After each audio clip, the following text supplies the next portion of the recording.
Tumsifu Yesu Kristo.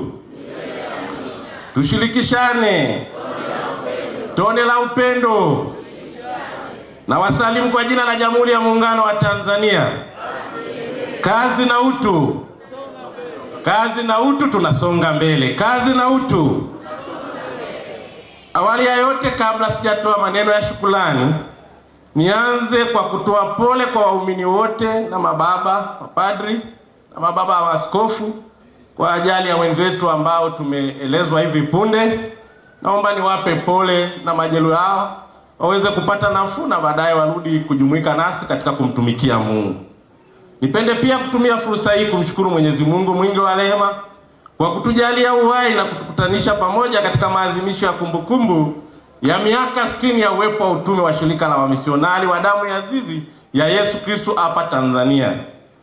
Miaka 60 sio idadi ya miaka katika kalenda. Ni miaka 60 ya kujitoa, miaka 60 ya sadaka, miaka 60 ya matumaini na miaka 60 ya kugusa maisha ya Watanzania kwa injili na huduma za upendo. Kipekee ni shukuru sana.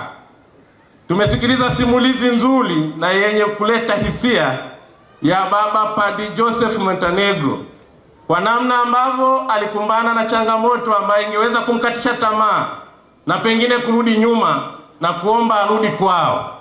Lakini kukutana na wale simba wawili wanamuimarisha na kusonga mbele kupeleka habari njema kwa watu wake.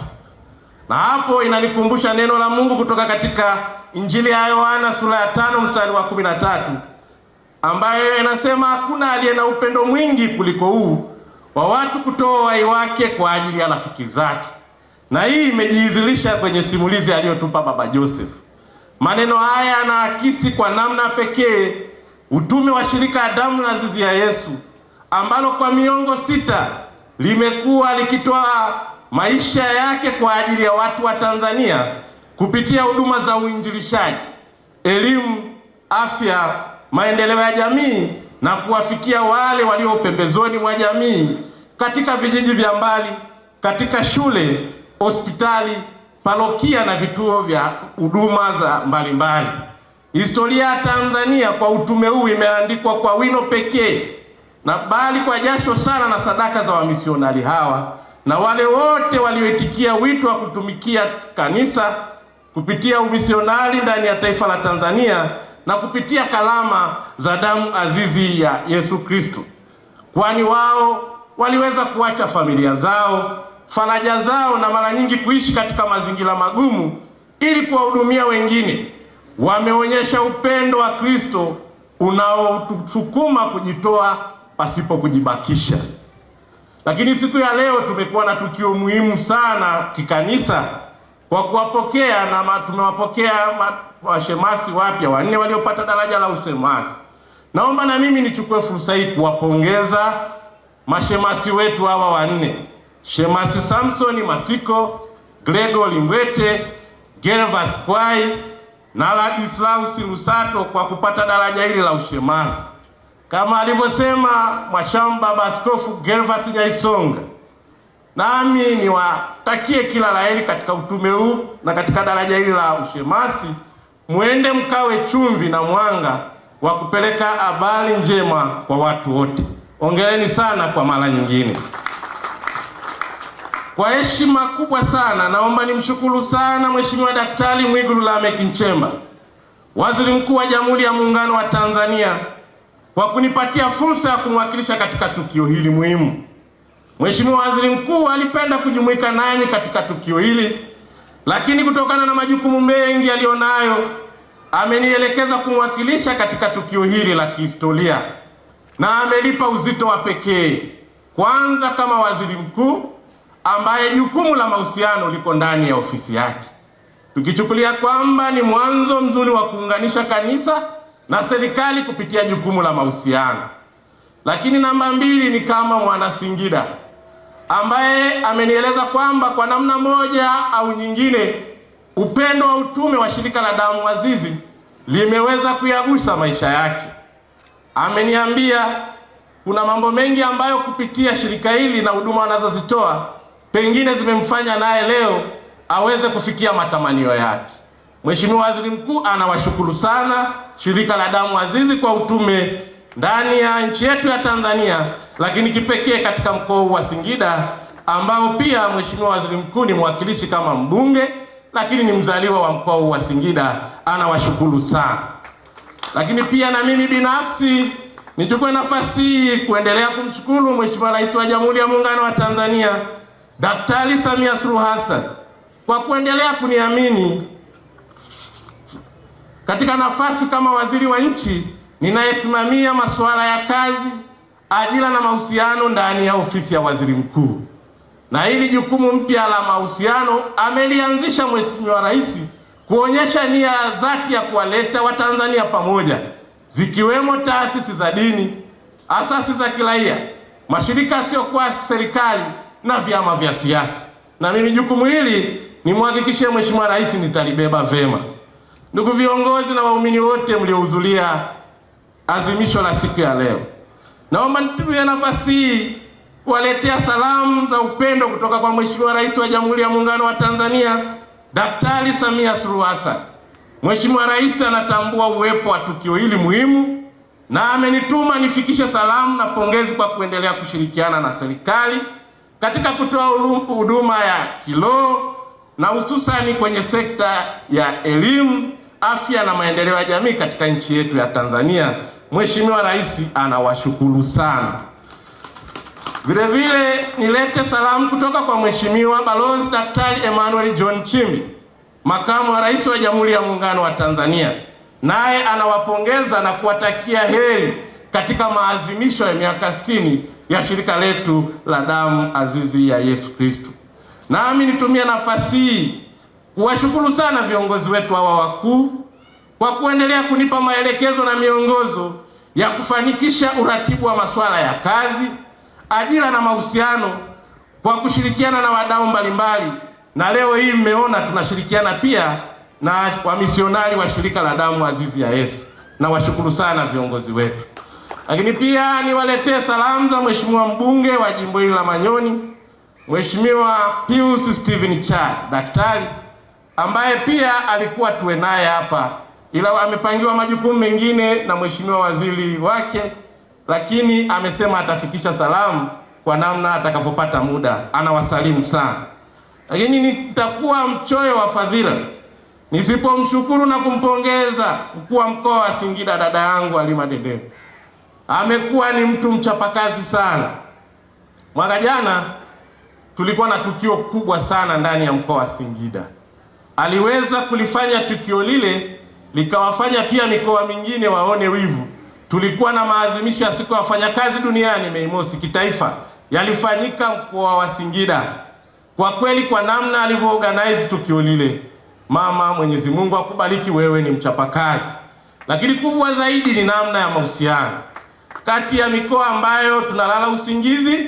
Mahusiano yameendelea kuimarika kati ya serikali, taasisi za dini na wadau wengine. Ni mkoa wa Singida amekuwa achoki. Juzi tu mimi nimekuwa mkoa wa Singida Jumapili, tulikuwa na tukio lingine la kijamii la kitaasisi ya dini ambapo pia walimsifia sana kwa mashirikiano. Nami ninakuombea kila laheri, uendelee kuwatumikia wana Singida, na sisi tunapokuja Singida tukikuta hizi habari njema tunafarijika sana. Lakini pia niendelee kuwasisitizia na kuwapa neno lenye faraja kwamba serikali ya awamu ya 6 inayoongozwa na Daktari Samia Suluhu Hassan inatambua na kuthamini mchango mkubwa wa taasisi za dini katika maendeleo ya taifa letu. Ushirikiano kati ya serikali na shirika la Damu Azizi ya Yesu umekuwa nguzo muhimu katika kuimarisha huduma za jamii na ustawi wa wananchi wetu. Na Baba Vedasto Ngowi amesema kwa urefu zaidi. Ndugu viongozi na waumini, nitoe pongezi kwako Mheshimiwa Baba Padri Vedasto Ngowi, mkuu wa shirika na uongozi wa shirika la Damu Azizi ya Yesu, kwa kufanikisha maandalizi ya maadhimisho haya ambayo hakika yamefana sana.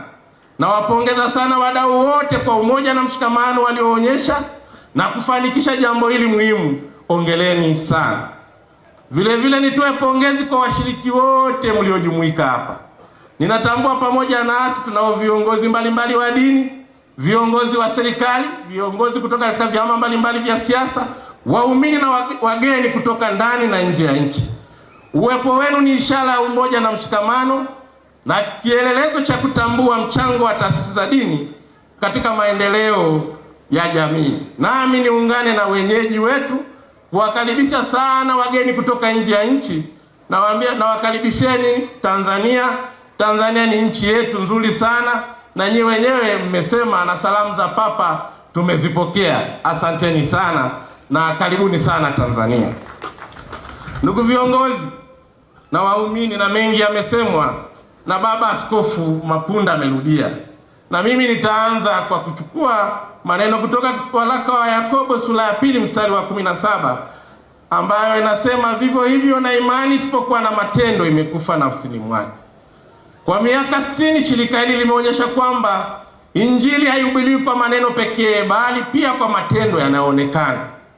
Mtoto aliyepata elimu, mgonjwa aliyepata huduma, kijiji kilichopata maji, familia iliyopata matumaini, na kijana aliyepata malezi ya kiroho ni ushuhuda hai wa imani iliyogeuzwa kuwa matendo. Uchaji na matoleo ya watawa wa shirika la damu azizi ya Yesu yamekuwa ni ushuhuda hai wa Injili na utafsiriwa katika maisha ya kila siku. Kwa miaka hii 60 wameonyesha kwamba kumfuata Kristo sio swala la maneno pekee, bali ni maisha ya sadaka, huduma na upendo kwa watu wa Mungu.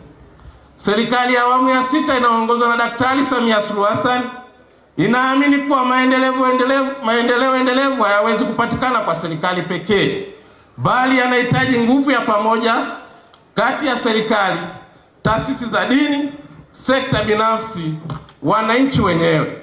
Leo tunapoadhimisha miaka 60 ya utume huu, tunasherehekea pia miaka 60 ya urafiki, ushirikiano na kujenga taifa moja lenye amani, mshikamano na matumaini. Ndugu viongozi na waumini, katika dunia inakabiliwa na changamoto za migogoro, kuporomoka kwa maadili na ongezeko la ubinafsi.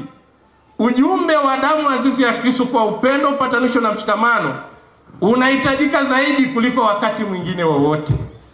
Tunaliomba shirika hili liendelee kuwa sauti ya matumaini kwa waliokata tamaa, mwanga kwa walio gizani, na daraja la maridhiano pale panapokuwa na migawanyiko.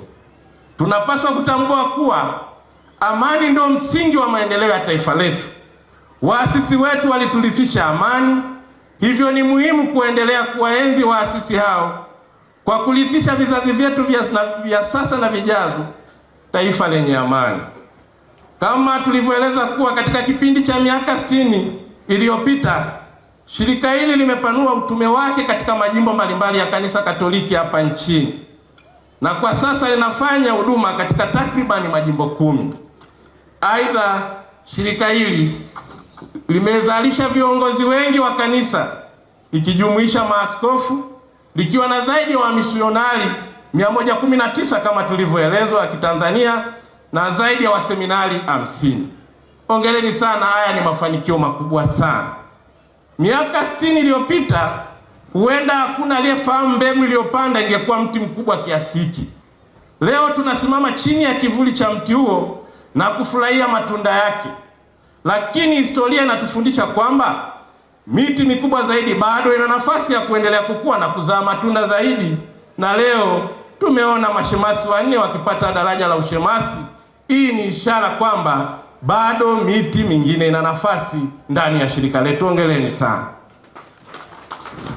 Kupitia maadhimisho haya, naomba tukumbushane sisi sote mababa na waumini, tunapaswa kuendelea kulipa uzito suala la malezi bora.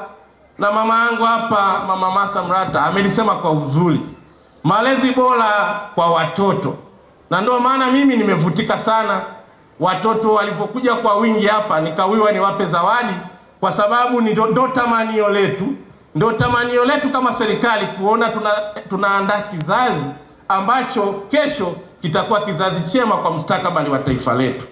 Lakini pia tuendeleze malezi bora kwa vijana na familia kwa ujumla, ili kuzuia na kutokomeza vitendo vya ukatili kwa jamii, vitendo vinavyohatarisha mustakabali wa watoto, vijana, taifa kwa ujumla. Na hapa ni wakumbushe kuwa hakuna maendeleo ya kweli yanaweza kupatikana bila kuwa na jamii yenye maadili mema na uzalendo kwa taifa.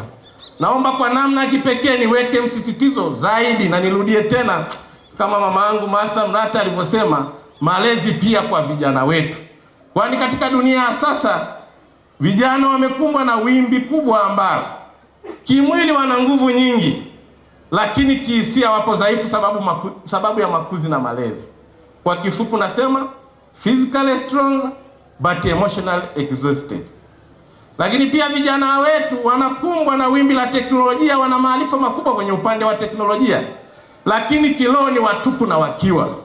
Technologically smart but spiritually empty. Lakini vijana wetu wamekumbwa na tatizo la kuwa na malengo makubwa ya kupata utajiri na tamaa ya kufanikiwa, lakini wepesi wa kukata tamaa. Financially ambitious but easily discouraged. Tuwakumbushe kuwa vijana wetu, jamii kabla hajawita wamefanikiwa au wameshindwa, na kabla watu hawajatambua kwa alama zao za elimu, biashara, familia wanazotoka, mafanikio yao, idadi yao walionayo kwenye mitandao ya kijamii na muonekano wao, wakumbuke kuwa Mungu tayari ameshawaita wateule, wa thamani na wapendwa wake.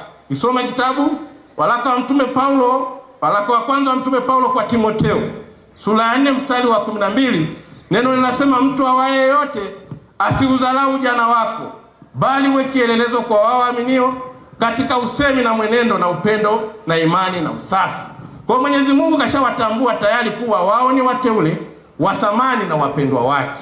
Lakini pia tuwakumbushe vijana kwamba dunia ya leo imejaa kelele nyingi.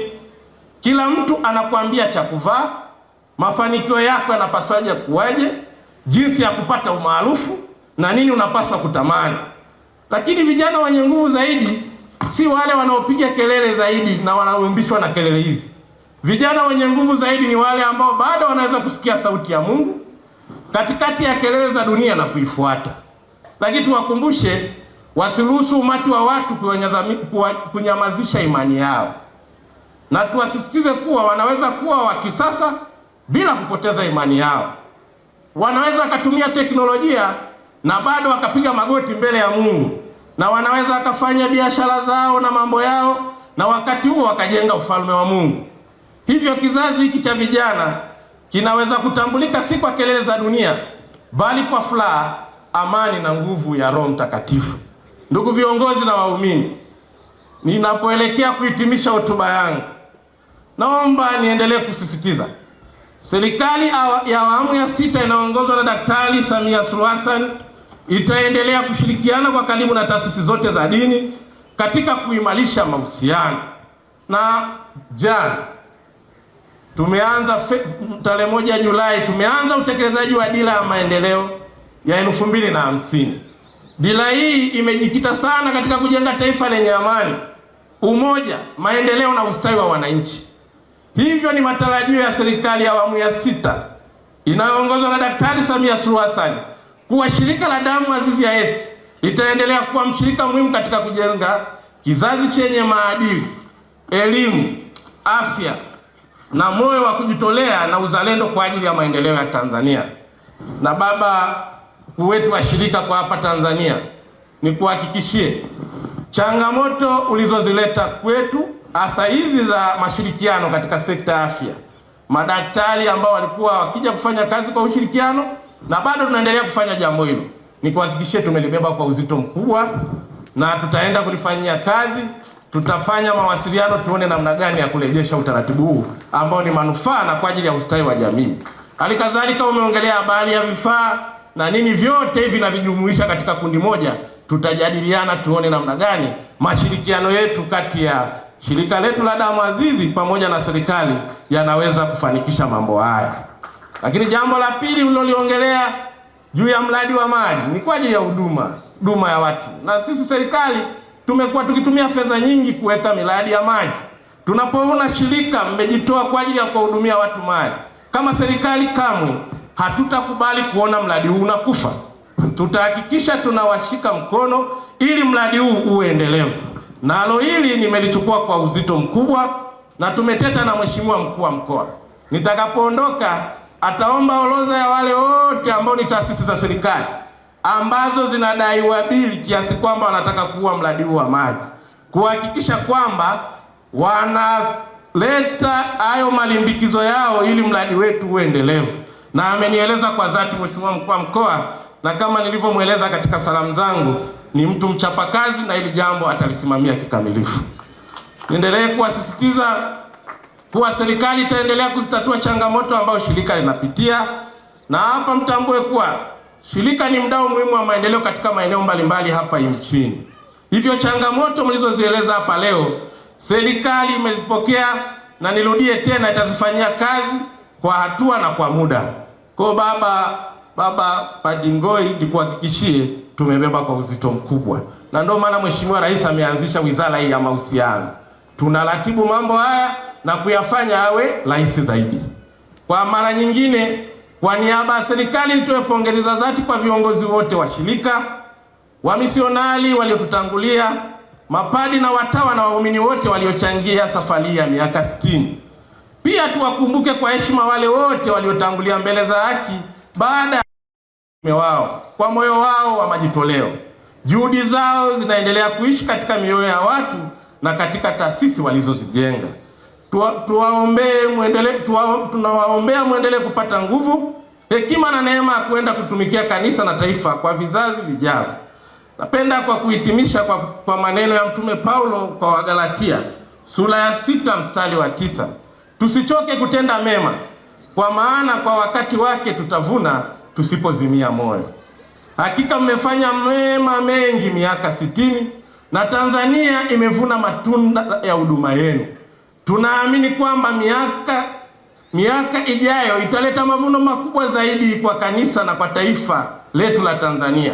Hongereni kwa miaka 60 ya utume hapa nchini.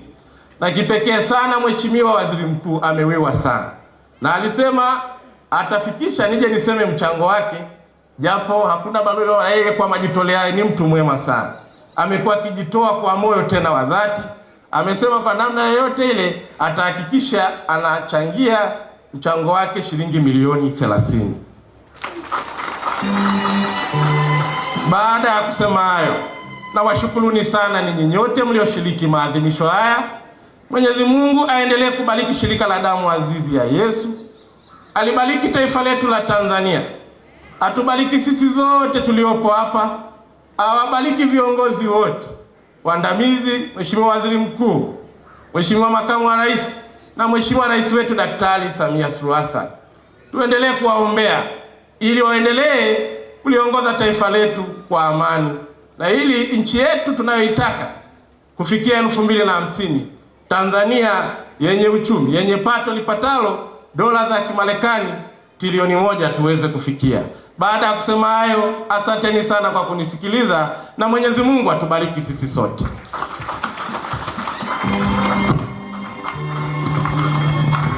Asante sana Mheshimiwa mgeni rasmi. Naomba tumpigie makofi mengi sana na vigelegele tafadhali.